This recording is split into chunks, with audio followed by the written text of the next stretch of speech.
Okay, so hey guys, welcome back to my channel. Today we're doing another Get Ready With Me. I'm not really going through the steps though. I'm just going to be doing kind of like a story time and Get Ready With Me. Today I'm going to be telling y'all about the time that I stole my mom's car in the middle of the night to help my boyfriend who got in a wreck, and I didn't have a license and I got caught. So my mom already knows this story, which is partly why I'm already like not so worried about posting it. I was really young and dumb. I don't want to say it's funny because honestly it could have turned out way worse because I was a wild child. So I was dating this guy all of high school, basically my entire high school career, and after high school. We still dated after high school for a little while. He was a jerk, and now I feel like we wouldn't be together now anyways because I feel like my standards have changed since then. At the time, this was like the love of my life. But I didn't get my license until I was 18. So I was like the struggle bus. Like all my friends were driving and I wasn't. Pretty sure though, like back in the day, I used to say I did have a license just because I didn't want to be like the only one who didn't have a license. So I used to always tell people I had a license, but I did not have a license. I'm pretty sure even my boyfriend at the time, I lied to him and told him I did have a license just because he had a license and I wanted to be cool like him, okay? Yes, basically, in the midst of me telling all these stupid lies about having a license just because I wanted to fit in, my mom, okay, this is gonna sound bad. We lived like 2 seconds from the school. 2 seconds from the school. And me and my sister learned how to drive at the same time. So it's not like I didn't know how to drive and I never drove a car before. Like I obviously knew how to drive. I just didn't have a license to drive. And my mom every now and again would let me use her car. Like if there was a school, something like a school performance, not that I was in, but like that I really wanted to go to or something, she would let me drive up to the school, which was like 2 seconds down the street. So I was like, you know what? I'm confident in my abilities. Basically, one night, it's a weekend, I'm pretty sure. Or was it a school day? I actually don't remember. So my boyfriend at the time calls me. I'm in bed already. It's like 12:30, which I already expected him to call me late because this piece of shit never called me ever on time. He would always make me wait until like odd hours of the night to call me, and that's usually when he didn't have anyone else to talk to or he was just bored or something. So, but me, dumb, I was dumb. I was like, you know what, he's calling me, oh my god, he really does love me, we've been together 5 years, he loves me. So I answer, and I'm all excited, he's calling, and he calls me twice that night. So once was at like 11:30, 12ish, I don't remember the exact time, early but late, you know. Like, I wasn't asleep yet, and I wasn't tired yet either. So, he called me, and he was like, yeah, I'm at, we'll call him B's house, Brandon's house. We'll say Brandon. He's at Brandon's house. So, he's, leaving Brandon's house in a minute, blah, blah, blah. Him and his friend got, they were in his truck, actually. So, he calls me, he's like, I'm with, Dustin. We'll say Dustin. I'm with Dustin. That's a fake name. He's not really with a guy named Dustin. He's with a guy named something else, but I'm going to say Dustin if y'all didn't get that. So basically, he's in his truck and they're leaving this guy's house that I know pretty much where he lives. So like right down the street from my house, kind of. When I say right down the street, I mean like probably 10 minutes, 15 minutes. So at this point, we're just kind of like, on the phone, whatever. He tells me what he's doing. I'm like, okay, cool. So I didn't expect to get another call from him at all, like, that night. So I get a call from him again, and I'm a night owl. Like, I stay up really late, so I think I just couldn't sleep at this point of night. So it's probably like 2 a.m. at this point. So I'm like, why is he calling me? Because first of all, he never called me when he was with his friends, because his friends would always hang out till super late too. They would be up till like all hours of the night together, and he never really called me unless like I was coming over or something like that. So I was like, why is he calling me? So I kind of thought something was wrong, but then the other side of me kind of was like, maybe he's gonna get me to sneak out with him, and like he's in my neighborhood and he's gonna like have me run to the end of the cul-de-sac and pick me up. But I didn't really know what was going on.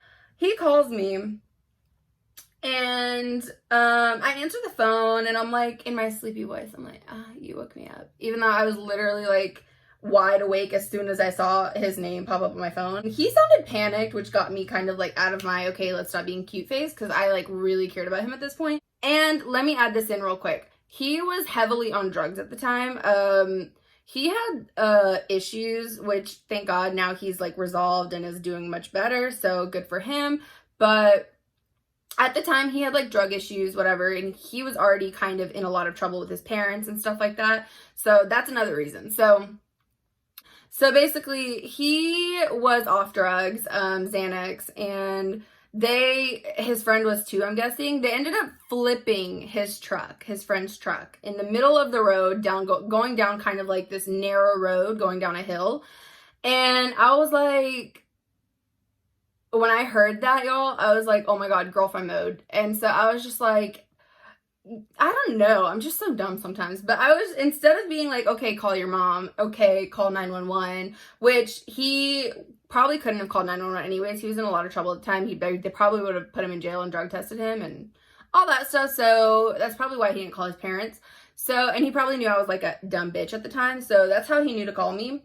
But the dumb bitch signal instead of the bat signal for me, and I will answer because that was me back then. So basically I answer, yeah, we're talking about it. I'm like freaking out. He's like, yeah, you have to come get me. At this point, I'm like, how the heck am I going to get out of the house? So I concoct a plan, and keep in mind, back in the day, our house was so loud. Every step you took on the staircase, because it was like an older house, you could hear in like every room, and the staircase was like conveniently in the middle of all the rooms. So basically I had to be extremely quiet. Normally if I knew I was gonna sneak out, I would sleep on the couch, which is downstairs. Like I'd pretend to fall asleep on the couch or something there, so that like it wasn't as loud having to get down the stairs, because those stairs were the death of me back then. So I'm getting down the stairs. I'm sitting on my butt, and I have my like legs up. I'm like crawling down the stairs ever so slightly, trying to get down the stairs so that I could just get out of the house to go rescue my boyfriend. I finally get down the stairs. I'm in the living room, and then I'm like, crap, I gotta find the keys. I was like, crap, what if her keys are with her in her room? How am I even gonna get to them? Luckily she left her keys downstairs, like on the little table. I get my mom's keys to her red Jeep Cherokee, and anyways, I open the door and it starts creaking like a bitch, okay? It starts creaking so loud that I'm just like, there's no way I'm ever gonna get out of here. Keep in mind, my dumb boyfriend at the time is blowing my phone up, texting me, calling me, where are you? As if I'm supposed to, with no license, walk up to my mom's room and be like, hey, I'm out for the night. Like, he knew it was going to take some work to get out of that house, and he had the audacity to keep calling me and asking me what was taking so long. Well, what? You're the one in a wreck and on probation. Finally, like, probably a whole 45 minutes of just sneaking out of the house, I finally got out of the house. The scariest thing I think I did that morning was turn the car on, because it was parked in the garage, and our garage didn't have a door on it. It's like one of those old-timey homes where it's like a carport, you pull your car in, but there's nothing to close it. It's just like open. So everything going on in there is even louder than if you had just done it on the street or something. Y'all, I was so stressed out. After the car was on, I slowly just backed out. And let me tell y'all, if y'all have ever driven an old Jeep Cherokee, those things, I think it's just the brakes, but they were making kind of like squeaky noises when I was pulling off, which I think I had like 3 heart attacks. And at that point, I was too deep in. So I was like, you know what? Even if my mom comes outside right now, I'm already in trouble. I'm already caught. So let me just go ahead and just boom out of here real quick instead of just going slowly. So that's exactly what I did. I went faster, and I just kind of got out of the driveway. After I got out of the driveway, I was like nervous. I was more nervous about police officers and stuff like that. I was nervous I was gonna get pulled over or something. So yeah, I'm driving down the road. He's calling me, trying to tell me where he's at. He's probably a good 15 minutes, not even 15 minutes, probably like 10 minutes away from me, from my house. So I pull up and they're like standing in the middle of the road as if it's not like a, well, then again, it was kind of a back road, so not a lot of people drove there. You just crashed a truck, overturned a truck on the middle of the road, and y'all are just standing here looking at it. Like, you know what I mean? How sketchy is that? So, just two kids standing on the side of the road staring at an overturned truck. Like, you knew something was going on there. So I pull up, and he sees me, and he comes to the car, and he's like, yeah, we're gonna have to leave, or crap, I said, we're gonna have to leave bleep. I'm like, so let me get this straight. You and your friend turned over his truck, and now you want to leave him here by himself. Whatever. So, anyways, basically, I was just like, so we're leaving him? Like, whatever. He's like, yeah, we're gonna leave him, whatever. So I'm like, okay. So I take him home, and at this point, no one had noticed I was gone yet. We're driving home, and I kind of felt really, really bad for leaving his friend back there, because I wouldn't have done that if that was my friend. I would have been like, look, we can deal with it tomorrow. We can call 911. What do you want to do? But at the time, I just wanted to do what my stupid boyfriend wanted to do, so we left him. And so anyways, I take him home, whatever. He's like, do you want to stay the night? I'm like, no, I'm not staying the night. My mom is already trying to kill me right now. Blah, blah, blah. Like, my mom would try to kill me right now, whatever. But I agreed to come in for a little bit and hang out and, like, hear the full story of what happened. So I come inside. He's telling me everything that's going on. That's when my mom texts me. And my mom, first she called me. I missed, like, 3 calls from her. My phone was on silent. I didn't notice anyone was calling me. And I missed, like, 3 calls from her. I was so scared, okay? And I already knew. My mom believed in spanking us and grabbing our ears and stuff. So I kind of already knew I was gonna get it when I got home, because a little while before this happened, me and a few of my friends snuck out of my house and went to like a little thing, which was a whole nother story, and that's actually a crazy story too. But my mom beat me when I got home in front of my friends, so I already knew she was not afraid to, like, not beat me, but, like, she spanked me or whatever. And so I already knew she was not afraid to do that. So I was nervous for myself.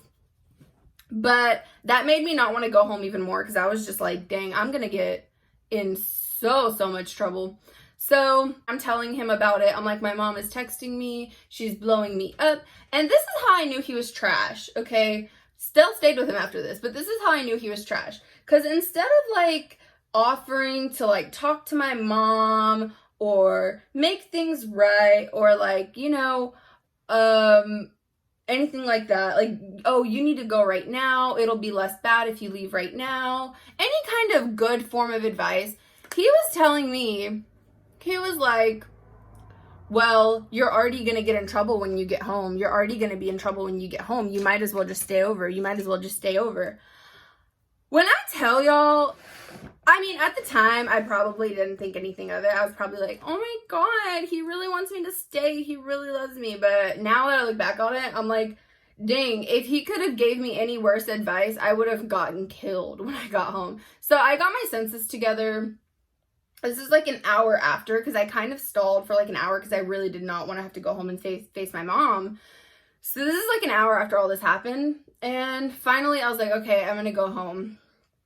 So I go home, I'm driving home, I'm sweating bullets because I sweat, and my face gets really red when I'm, like, not embarrassed, but, like, on the spot, or, like, I'm nervous or something. My face gets red and I get all irritated. And from doing all of this, my boyfriend never even said thank you at the time, I don't think. He never said thanks for, like, coming to get me, for, like, risking your whole entire life to come, rescue me. He, like, never said thank you. He just kind of, like, expected it, which pissed me off so bad. So basically, I drove home and I pull in the driveway and the lights are on to the kitchen, which the lights are never on when my mom's asleep in the kitchen, unless, like, someone's getting food. But even then, we always turned it out afterwards, like, all of us kids. So I already knew my mom was awake, especially this late. Like, no one would be out getting snacks. So I was just like, ugh, this is just bad. So I come in the house and my mom is, first of all, I felt really bad at the time because she looked really stressed out. Like, she was like, obviously, like, my daughter doesn't have a license. She took my car. She didn't want to have to call 911 on me. She did threaten to call 911 on me over text and over calls before I got home. She was threatening to call 911, which honestly, I wouldn't have even blamed her because, like, that was really shady. But basically, she was, didn't want to call 911 on me. I mean, who wants to call 911 on their own kid for stealing their own car? You know what I mean? So, before my mom could even come up to me, I was already kind of like speaking really fast because I was trying to beat her to coming to me so that I could like tell her everything that happened so she could make a decision about whether she was going to beat me or not. But I actually told her the actual truth about everything. So I don't think she believed that it was the truth because it did sound a little bit like, okay, like, so you couldn't have woke me up and we could have got him together. Like, why couldn't we do that? But keep in mind, my mom already didn't like this boy, so she probably was just like, oh, this is some bull crap. She probably just snuck out to see him, blah, blah, blah. And so, I told her everything, and she was just glad that I got home okay, and she got me, I think I was in trouble for, like, a while after that, but as far as, like, actual punishment, I think she was more disappointed in me because that's, I mean, I'd snuck out and, like, little stuff before, but that's, like, the biggest, like, disrespectful thing I'd done at the time. So I was just, like, it was, like, a new low, basically. So I think she was just more disappointed than anything. But, I ended up going to bed that night, and I actually felt, because my mom didn't punish me like I thought she would. I thought she was literally going to, like, kill me, but she didn't punish me, and that actually made me feel worse than if I had gotten like actually like punished, because I actually like went back to my room and I was like, I just did all that, stressed my mom out, and like just seeing the stress on her face, I was like, okay, like that was like so dumb. So basically I think the punishment enough was for me to just see her and how sad she was afterwards. Not sad, but like disappointed in me, and she never trusted me the same again after that. So anyways, I definitely noticed like a change in our relationship after that. So I already know it just felt worse that I wish I would have just got punished, honestly. The next day, my boyfriend actually calls me, and his what's his name?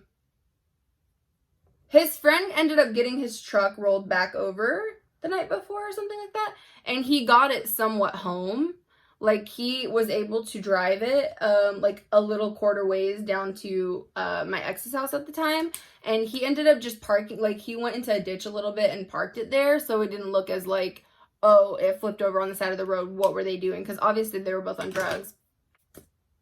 Neither of them got in trouble for it or anything. I think I caught the biggest, like, whiff of it, honestly.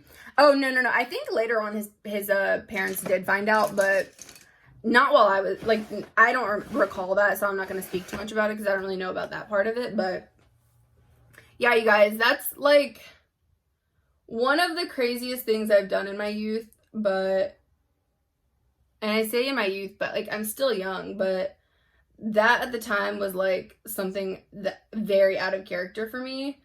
And I did all of that and we didn't even end up together. How crazy is that? Which I'm so glad, though. He's definitely not, like, my type anymore at all. I don't know why I liked him so much back then. I think it was more that, like, I had already spent so much time, like,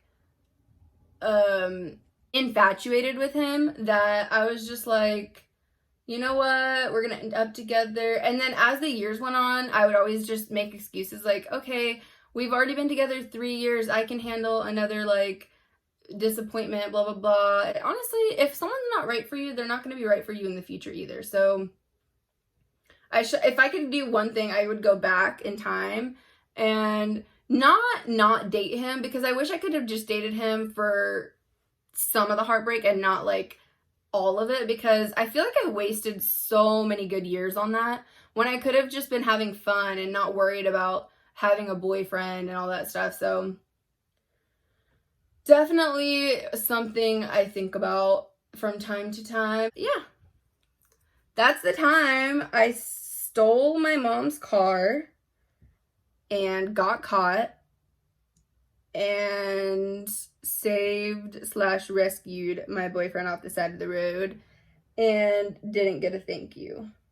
I hope y'all like this story time. All right, so see y'all in my next video, and hope y'all have a great rest of your afternoon, and I will see y'all in my next video.